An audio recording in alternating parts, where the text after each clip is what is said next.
There's Klingons on the starboard bow.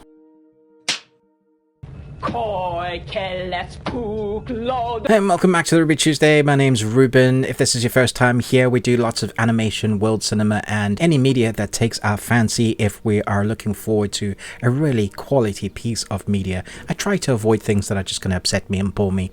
So this time round, we have Dark Matter. This is not the series that we had 3 seasons of, I believe, or maybe 2, from 2015 to 2017 that got cancelled way too early that I really enjoyed.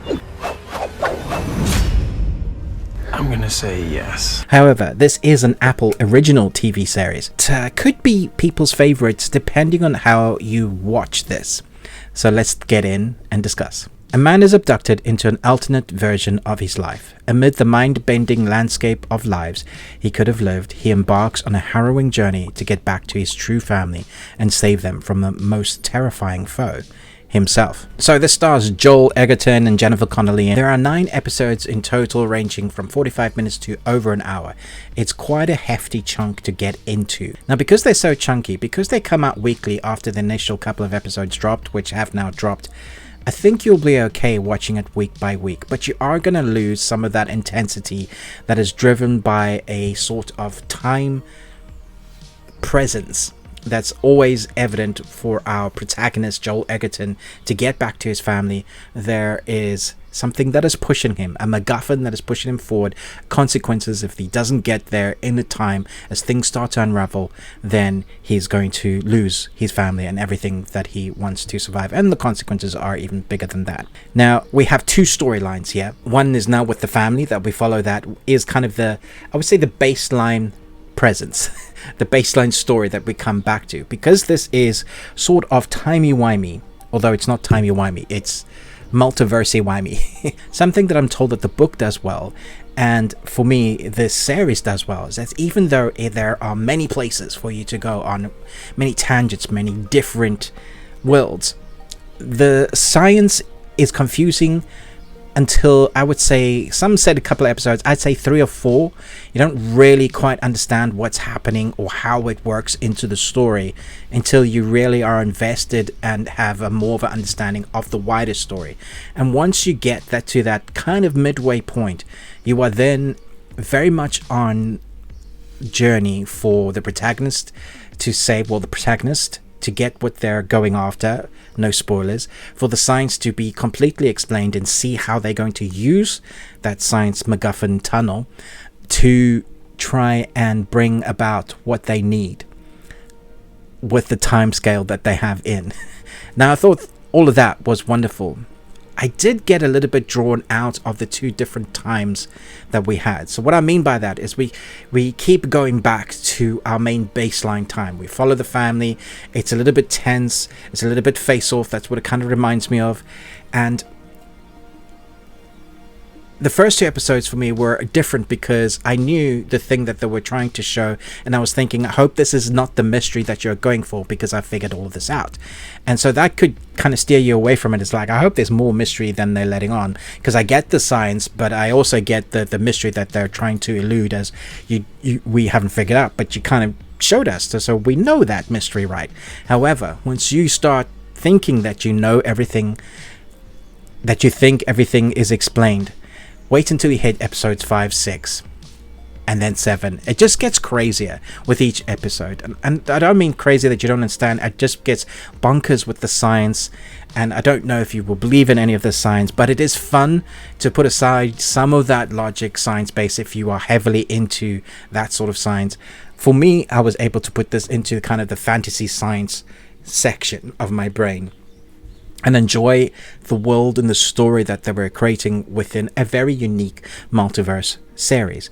Now, we've had a few films that have steered away from the MCU and have gone into everything everywhere all at once. One of the most unique multiverse films that we've had, one of the better ones. This series, I think, is one of the better iterations of the multiverse stories because it has consequences, and definitely consequences.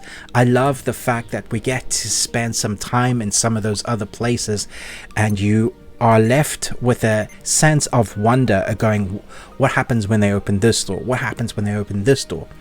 And the idea or the science behind those doors, or the MacGuffin of the story that leads us into watching the protagonist's life unfold, but is always balanced on that baseline because of that family held in place. It's a very clever story mechanic that brings us always back to, is he going to get his family back, which you do care about. I do think they draw out some of that mystery in a couple of the episodes. I think probably could have had 8 episodes instead of the 9, because there are scenes dotted throughout these episodes that I think they took a lot of their time kind of drawing out the emotional moments in that story, or kind of really explaining to us, but showcasing, like as in showing us what's happening in this moment so we don't get lost. And because of that, some of it does feel slow, but for the most part, because there is this intensity and time, and each episode builds up the suspense, but also the mystery and the wonder of it, you are very much engaged. It's an incredible looking series. It looks beautiful. My one massive negativity is that this dark matter series is dark. I spoke to Chris from Movies and Munchies about this, and so I'm glad I'm not the only one that found this, but I watched some of this on my projector during the day. I have blackout curtains, and it was still incredibly hard to see a lot of the scenes, because some of them are filmed at night with like a torch in the dark, and it's really dark, like it's hard to see. Remember that one episode from Game of Thrones where everybody really wanted to see what was going on? It was said to be one of the best scenes, action scenes, and big epic, but we couldn't see it because it was so dark. That is the case for quite a few of the scenes in these episodes, so just bear that in mind. Best time to watch this is at night. Sun's gone down, completely black, switch off the lights, have the brightness up on the TV. At times it is that bad, but for the most part it didn't detract from the story, those emotional beats, the intensity, the craziness of it. And then we come down to the acting. We have lots of powerhouse actors in this, but our main 2 protagonists, Joel Edgerton, I've been a fan of for ages. I think he knocks it out of the park often. He's incredible at what he does. Jennifer Connelly has been around as well, and them 2 together, depending on which version they're facing with each other, are fantastic as well. But then, of course, we also have Alicia Braga, Amanda Lucas, who I really enjoyed her character in this. Everybody changes. It's not like they have a growing in character moments, but they have a journey that each of the characters go on, and it doesn't detract from the story. It's a highly enjoyable series, and I hope you give it time. If you don't have Apple, try and get it for a month and binge watch this. All the series of Apple, for the most part, are really excellent in quality. I'm very impressed with what Apple delivers time and time again. So let me know your thoughts and feelings on this series. Have you heard of it? Are you going to give it a go? I had hoped to get this out yesterday in my review, but I just had so many episodes to watch, and I'd forgotten how long this was. But that's not to say I wasn't invested. I stayed up late watching it. Even though I was tired, I was invested. And that comes down to my second negativity.